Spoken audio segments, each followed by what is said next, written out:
So we're going to start off the new year, the first week in January, January 2nd, and it's a full moon week, and it is full moon fever. Okay, we know we have that conjunction with Venus close to Pluto and Mercury. So this can be hot and heavy. This can be exciting. This can be spicy. This can be very interesting time. Also, we know that we have just moved into Mercury retrograde. So Mercury's in there. We're going to be revisiting this time period 3 times over. So again, there's another video out there on YouTube on Mercury retrograde, more in detail. I encourage you to listen to it, make the most out of this really amazing time. Now, this is a great time for reflection, and I love retrogrades because I usually am able to catch patterns of behavior that I have, or thought processes that come back up, or situations that are similar that happen, because Mercury will go over the same degrees that it was at on different dates. There's really an opportunity to find out things, to learn about yourself. So take that opportunity. Don't look at it as scary.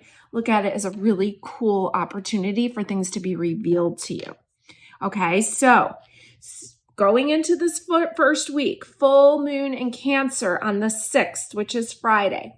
And we all know everybody gets crazy with the full moon. So let's use that energy passionately. Let's use that energy exciting, moving into our first month of the year.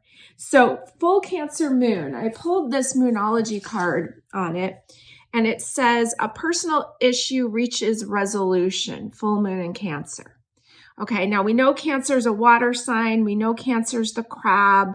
We know Cancer has to do with the home. It's ruled by the moon, right? And we know the Chariot card is one of our cards of the year, ruled by the moon. So there's lots of moon energy starting us off.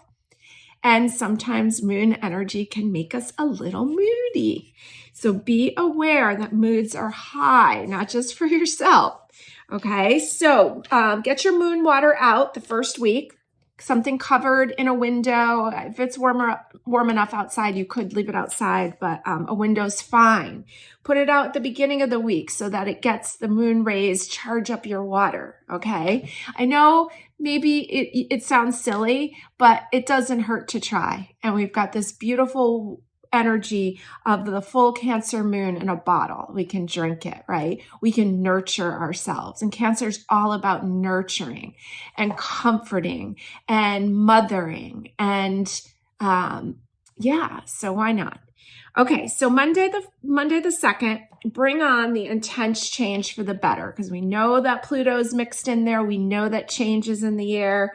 Everybody's thinking about how they want to change this new year. So bring it on, okay? Tuesday the 3rd, don't let your moods get you in trouble, all right?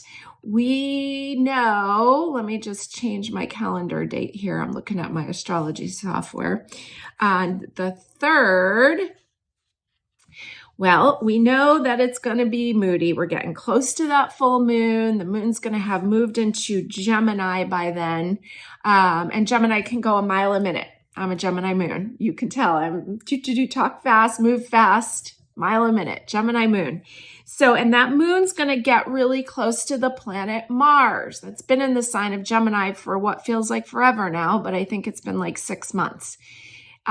So Mars wants to take action. It wants to get things done. And we've got this moody moon going on, and we want to be careful that we're just not getting into arguments. Okay. So just get things done, mind your own business, do what you want to do. Think about your goals. Okay. Then we'll go into full moon fever on the 5th. And hey, honestly, if you can stay home, why not?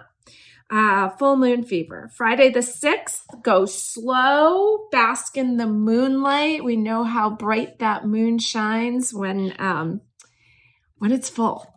Okay, so by Friday the 6th, the moon will have moved into Cancer, right? It's going to be the full moon. We're still going to be coming down off of that.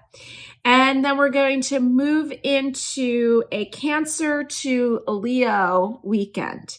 So it's a sexy weekend if you choose your words wisely. Okay, just choose your words wisely, speak with kindness. Take a deep breath before you speak, and things could go really well for you. It could be a really beautiful weekend. Now, there's a couple other things I want to say before we move on. There's the conjunction that we were talking about, all the Mercury, Pluto, Venus together, and then the sun coming into that also, is opposite a point called Lilith, our rightful rage, our rightful scream, our rightful howl. And so I wrote down howl at the moon. This is a good time, like, to really, not so much arguing with others, but just airing it out, right? Like wolves howl. It's actually a form of communication with each other, and they howl and it's a release. And so find your howl. Okay. Even if it's like driving down the road and letting off a good scream. Great time to do that. Happy full moon week that week. Okay. So we'll move into, and during the week of 1-2, Venus will move into Aquarius. So that happens right at the beginning of the week on Monday the 2nd. So Venus, again, the planet of relationships, the planet of love and all the beauty, into this wild and rebellious and innovative and creative and genius and wow sign of Aquarius, okay? Don't be afraid to be your unique self in your relationships, okay? Especially if you personally have Venus in Aquarius. You have to live your life the way that you want to. You're not going to be able to follow the norms that other people do. Your relationships may look different than other people. And so Venus in Aquarius, this time period, is a great time to think about what works, right? Like, I know for myself, I need a lot of time alone. And that's okay if I explain it clearly. It's not because of any reason except that I need a lot of time alone. Okay, heavy Scorpio. So don't be afraid to be your unique self in your relationships.